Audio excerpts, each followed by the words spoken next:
Donc, allongement du tubercule génital, donc de la gouttière génitale, qui devient une gouttière urétrale. À la fin du 3e mois, cette gouttière se ferme, c'est-à-dire que les plis génitaux qui l'abordaient fusionnent l'un avec l'autre. Et de la même façon, les bourrelets génitaux, qui sont juste à l'extérieur de chaque pli génital, des petits renflements également, vont se réunir pour former le scrotum.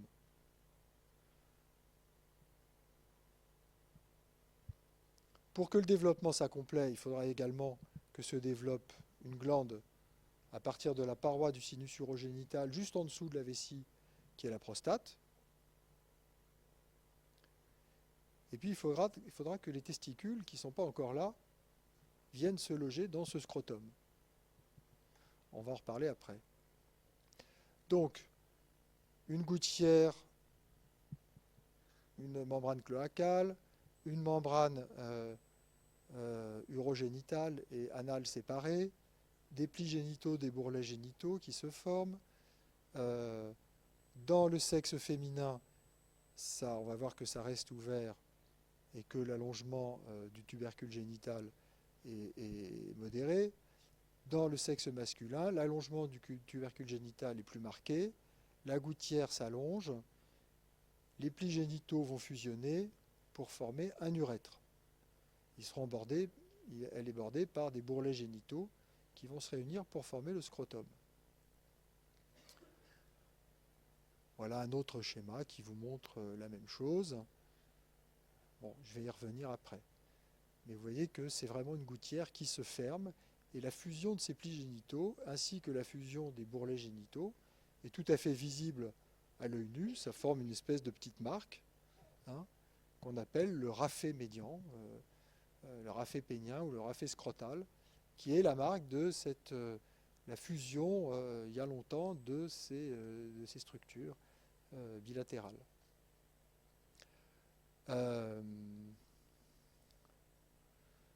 Je reviens au développement de la prostate. C'est donc là, on est en coupe sagittale. On a en arrière le rectum, en avant le sinus urogénital.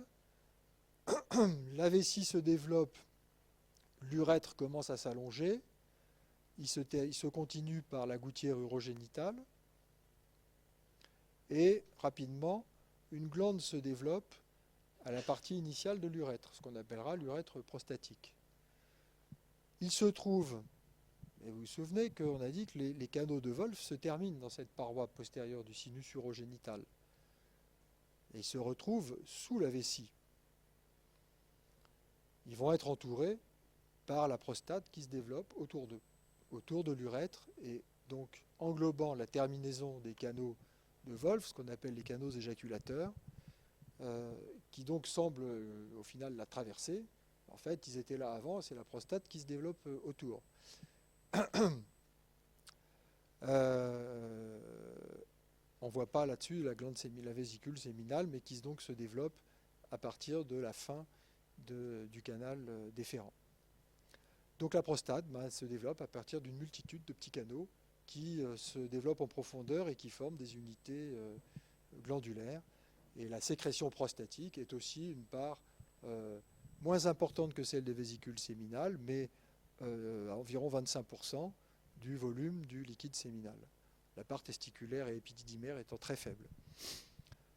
Et puis pour finir, on aura effectivement donc un urètre prostatique qui se continuera par un urètre au niveau du pénis, un urètre pénien, dans lequel se terminent les canaux éjaculateurs. Noterez au passage que c'est le déplacement relatif de ces canaux de Wolff et du diverticule urétéral, indiqué en vert ici, à partir duquel se développe le rein définitif, avec le métanéphros.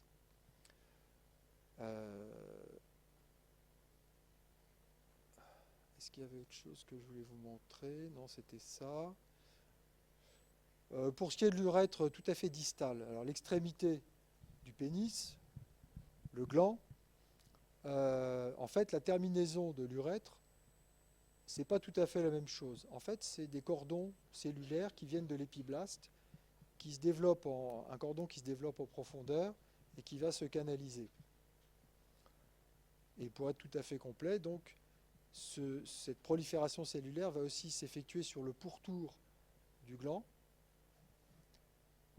Et ensuite, elle sera amenée, elle aussi, à se scinder.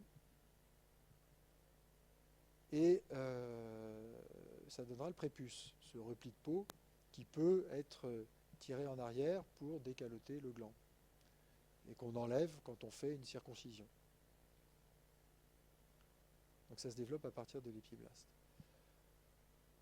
Alors j'ai mentionné la descente des testicules maintenant. Ça va. Alors la gonade primitive, elle est assez haut située, hein, au niveau de la 10e vertèbre dorsale. Et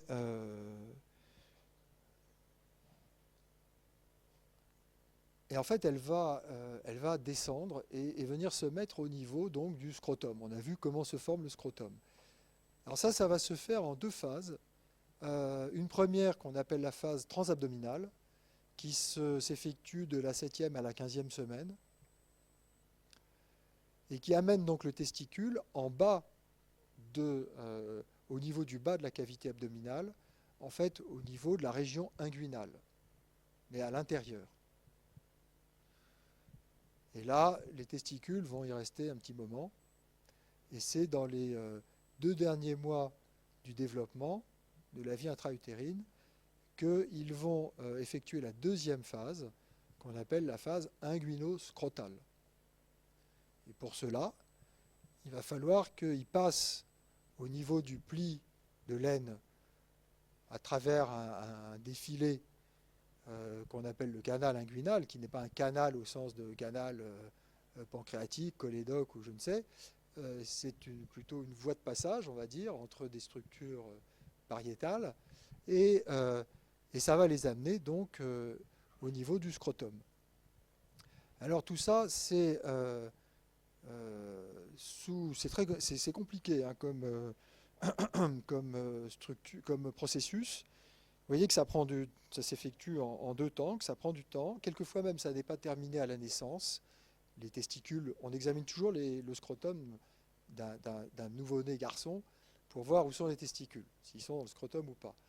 Il se peut qu'ils ne soient pas à la naissance, mais normalement, si ce n'est pas fait à la naissance, c'est fait dans les semaines qui suivent.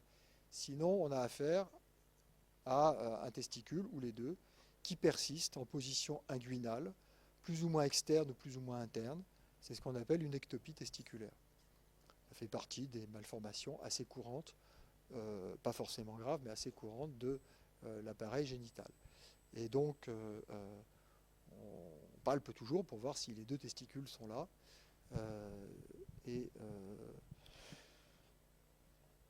Et donc, pourquoi est-ce que... Donc c'est sous l'influence de nombreux facteurs. Il y a des structures qui aident, qui accompagnent cette migration, et qui sont notamment le gubernaculum testis, le processus vaginal et donc le canal inguinal dans lequel s'effectue la phase inguino-scrotale.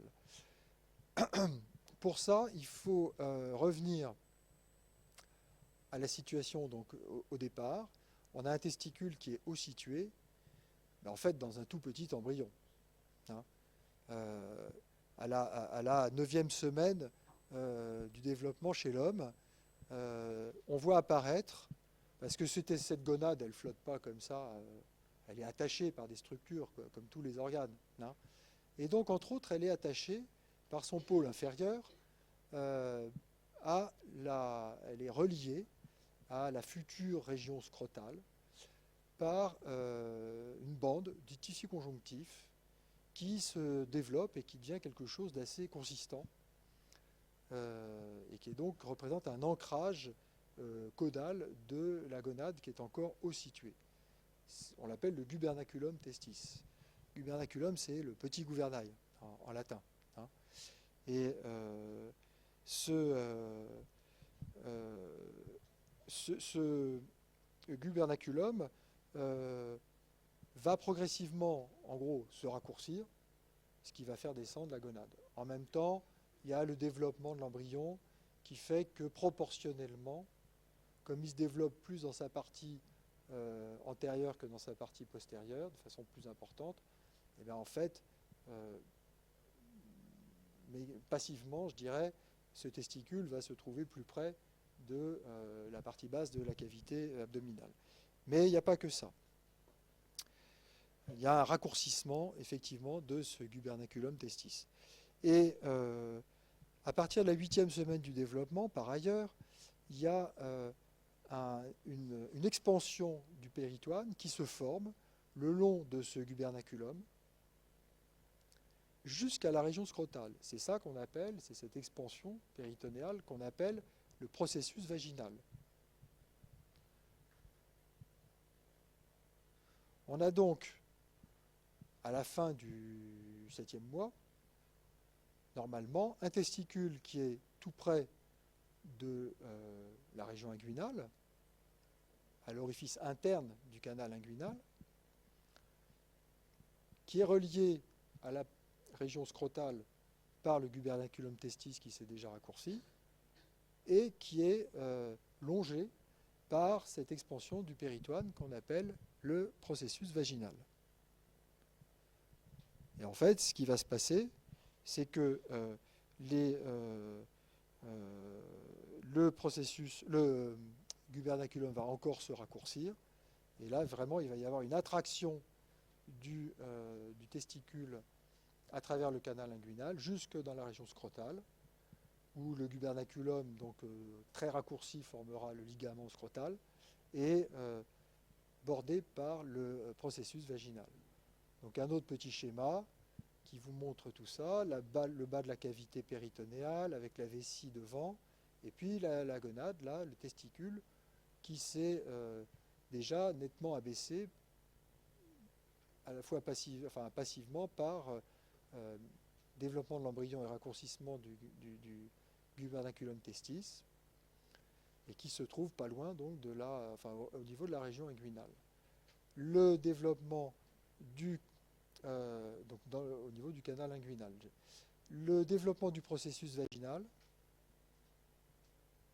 qui donc accompagne ce gubernaculum, qui lui se raccourcit, et donc qui finit par former ce ligament scrotal, avec un testicule qui est maintenant dans le scrotum, et toujours le processus vaginal. Ce qui doit se passer maintenant, c'est que ce processus vaginal doit se fermer sur sa plus grande partie. Il reste une cavité qui en principe est une cavité virtuelle, qui va entourer le testicule dans sa grande partie, de la même façon que la plèvre entoure les poumons, et qu'on appelle la vaginale. Donc fermeture du reste qui forme le ligament péritonéo-vaginal, avec un testicule qui est donc fermement amarré au niveau du scrotum. Vous noterez au passage que le canal déférent qui était là, qui avait un trajet assez simple, du haut vers le bas, maintenant il se retrouve forcé d'effectuer une boucle assez compliquée qui le fait remonter du scrotum jusqu'au pli de laine, faire une boucle au cours de laquelle d'ailleurs il passe par-dessus l'urtère, et il vient se terminer sous la vessie, au niveau de la prostate, après être revenu vers la partie postérieure de l'urètre prostatique. Bon, vous voyez que c'est assez compliqué. Voilà, alors ça peut effectivement être mis en échec à plusieurs niveaux. Le testicule peut rester au niveau de la partie basse, au niveau de l'orifice interne du canal inguinal. Il peut y être à moitié engagé. Il peut être descendu mais remonter trop facilement. Voilà, c'est assez fréquent. Autre chose fréquente, c'est la non-fermeture de ce processus vaginal qui forme ce qu'on appelle une hernie inguinale congénitale. Et ça se dépiste souvent quand le petit garçon se met à marcher, sous des effets mécaniques de pesanteur, etc. On voit une petite voussure apparaître au niveau de l'aine. Et c'est une petite malformation qu'il faut opérer, mais qu'on sait très bien opérer. Il faut juste faire attention à ne pas ligaturer le canal déférent par la même occasion. dis ça parce que c'est arrivé. Maintenant, normalement, je crois que ça n'a